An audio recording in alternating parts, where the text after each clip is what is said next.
Growing up next to them all, I had a special place I would retreat to when I wanted to see my favorite games, like The Simpsons, Street Fighter 2, and Dragon's Lair 2 all came out in the same year. I am the Game Collector, and this is Second Opinion Games, and today I'm going to the arcade in 1991.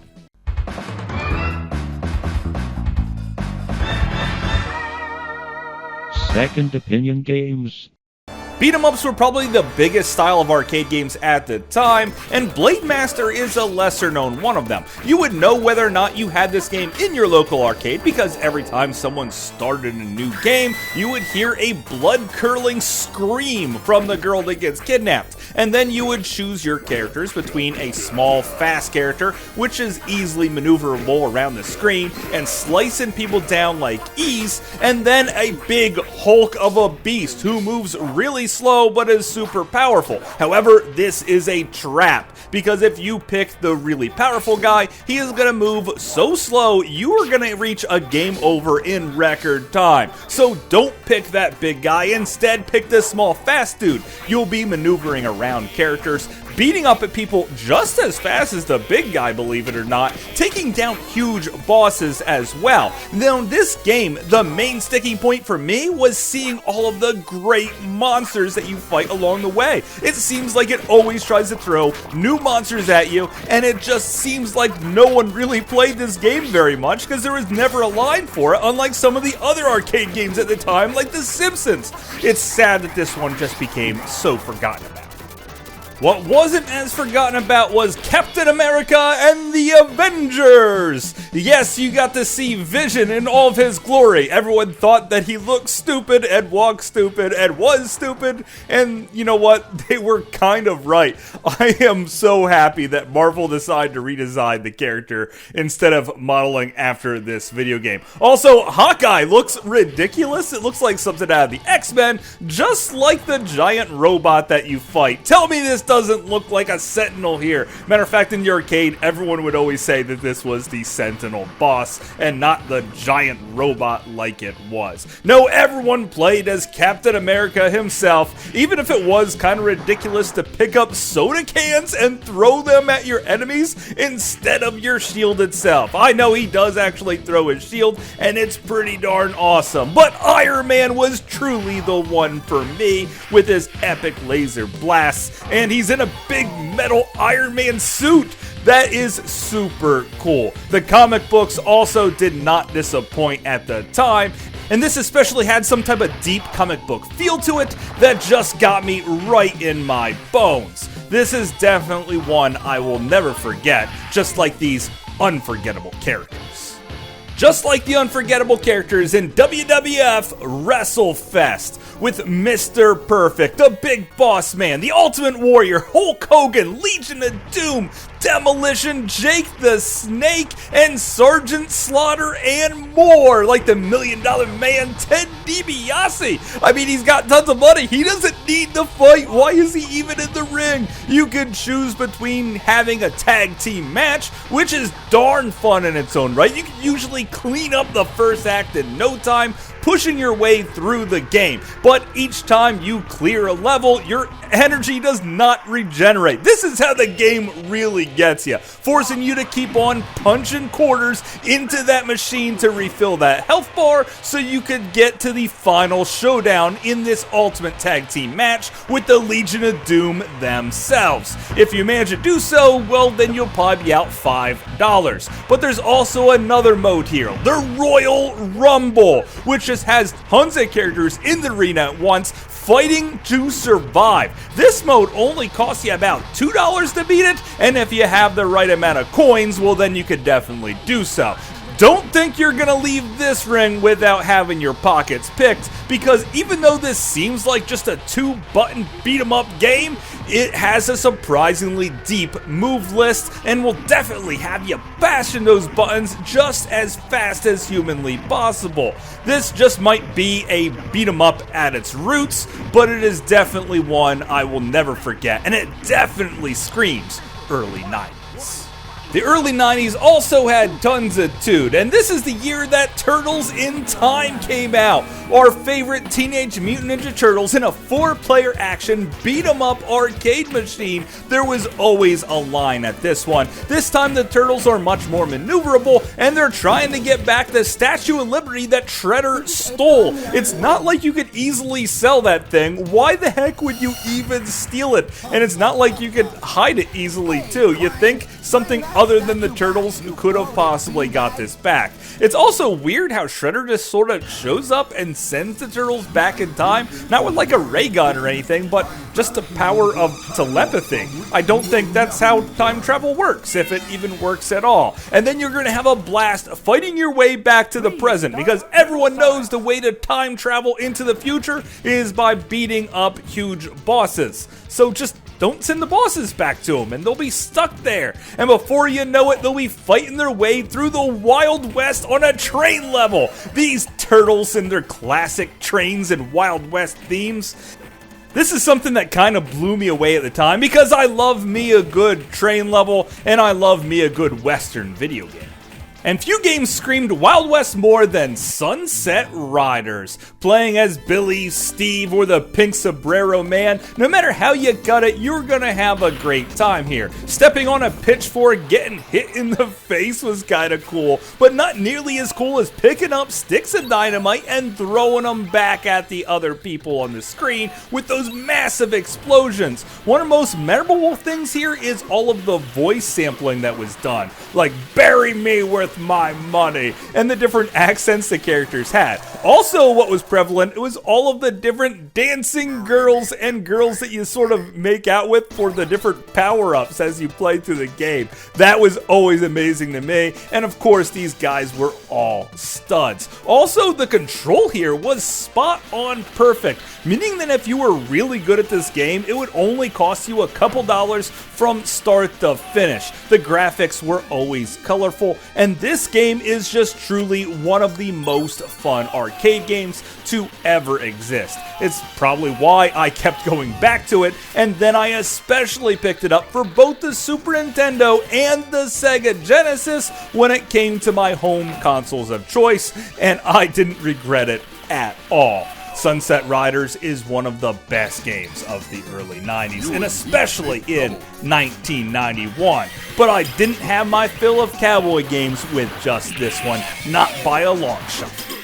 Blood Brothers was another one that I turned to quite often. It's similar to the video game Cabal, but not in an army theme. Instead, it's a Wild West cowboy theme. Also, you might think that this game looks a little familiar today, because it was definitely used to influence the great Super Nintendo game Wild Guns, because you could still shoot bullets out of thin air, you could still pick up overpowered weapons to mow down your opponents. The bosses are still really cool here, including a train itself. Yes, fighting on a train is one thing. Fighting a train itself is a whole nother story. And also, this game is fair, because I could beat the entire thing with less than $1 in my pocket. As long as you had the skills to pay the bills, you're gonna move through the levels here really fast. And with the high action-packed excitement that it had,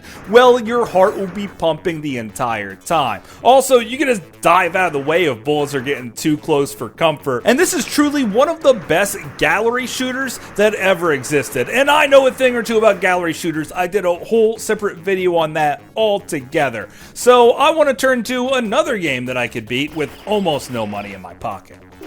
Van Dyke. Try not to Google this one unless you're really interested about a TV show from the 60s or a whole bunch of pictures that aren't fit for your computer, especially if you're at work. Now, this is a very simple looking arcade machine with a top-down view, a guy running around looking like Conan the Barbarian, powering himself up and defeating some enemies with laughable sound effects in the background. The bosses all have distinct patterns. You could jump over over different characters and things being thrown at you. You could also pick up some over-the-top weapons here that lets you level the playing field entirely. This game is extremely fair because you could probably beat it on a single quarter if you're good enough, and I think you kinda had to. After like $1 or $1.50 or so, it just kicked you back out to the main menu screen, so you really had to plan your attack really well. This was one of the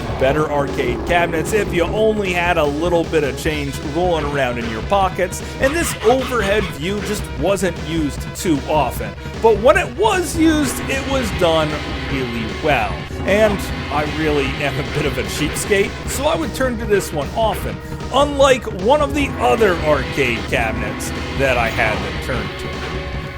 Tonal Cartage was the sequel to the game Smash TV, only this time instead of a game show, you're fighting off some type of fascist-looking Japanese guy as he screams at the monitor, and this is really weird, and I definitely loved it. Now, you would have to keep feeding quarters into this machine as fast as possible because some of the boss battles here are just plain sick. Not in how they look, even though they look kind of gross too, but also the fact that you have to blow off each of their arms and then blow off different parts of their body, and the thing just gets unfair from the very beginning. Now, I think in most people's arcade, this was a standard twin stick shooter. In my arcade, it seemed to have a stick and a dial, so it was really hard to control, especially for me at the time, trying to figure out this new way of shooting all around while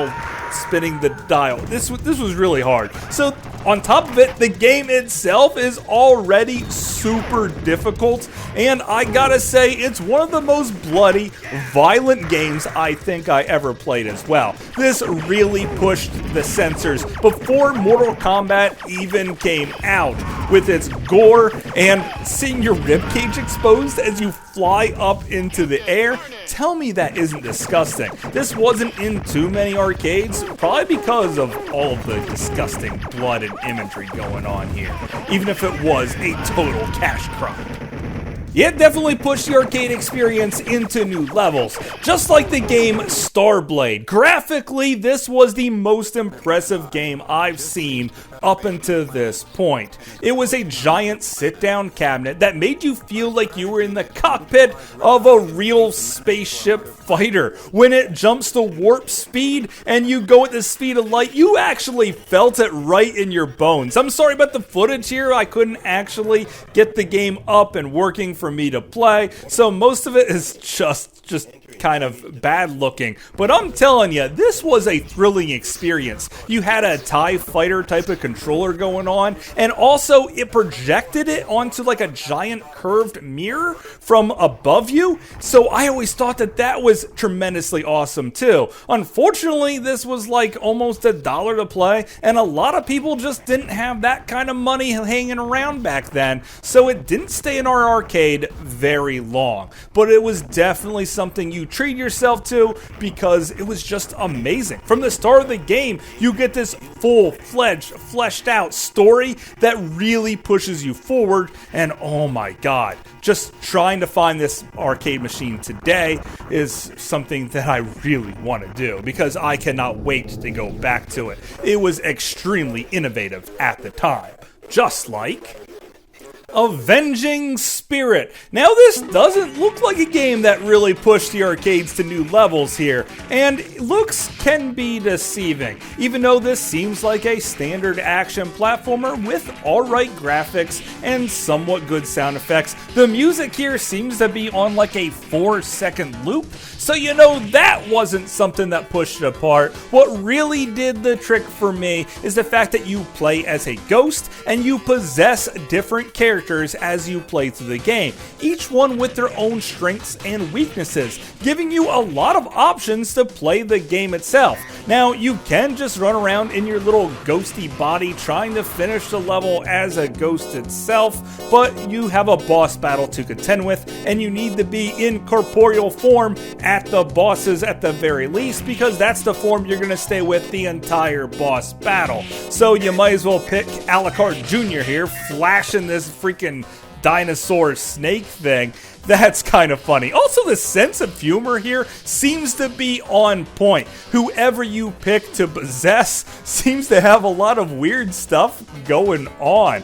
Even if it's just a standard guy with a machine gun, or maybe even a magician, or some type of Eskimo that seems to be out on a hot summer day making snowballs, because that seems totally natural. To be able to pick between all the different characters as you play through this action platformer is something that I always thought was amazing, and I couldn't believe that more games didn't try to replicate this. But our last game did. It's Roja Armored Force. From the first second you put in that quarter, you're given tons of options to determine how you want to play through this game. Do you want wheels or do you want legs? Because you have to jump or maneuver back and forth really quickly to avoid bullets here.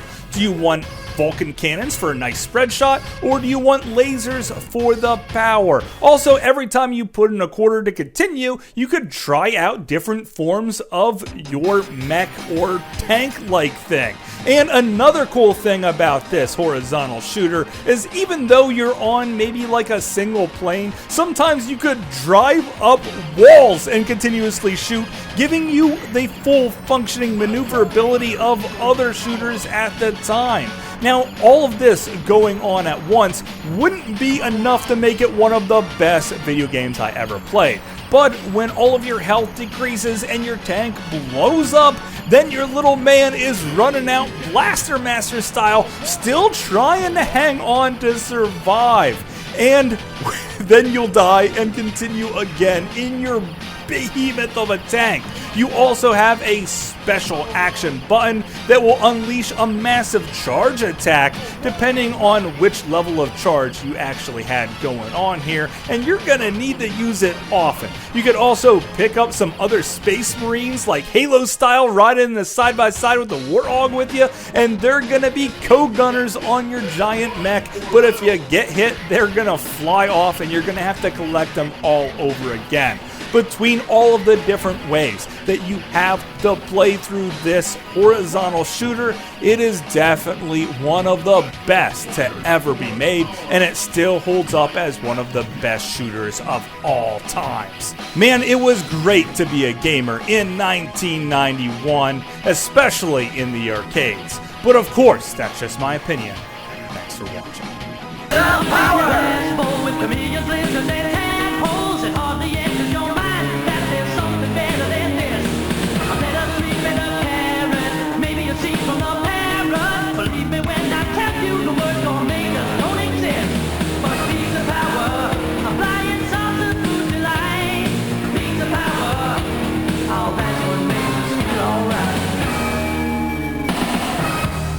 Hopefully you guys enjoyed this video. I had a great time making it, and arcades have really evolved over the years. It used to be all about the games and the fun gameplay, the graphics and the voice sampling, and then it turns into something all about the tickets and trying to win prizes because our machines at home could give us an arcade perfect experience, even if it didn't feel like it was way back in the day, with all of the machines and the noise and the kids gathering with all of their gross spendable income, which kept the malls alive. Have anyone else noticed that when arcades started being pulled from the malls, that's when malls themselves started dying? I know one just could be a symptom of the other, or it could just be the times changing themselves. And I'm kind of sad to say that I miss the old arcades from when I was growing up, and I really love them. So I want to know what your favorite arcade machine was, especially back in 1991, or even in this time in general. I can't wait to hear from you. So until later, I will see you again, guys.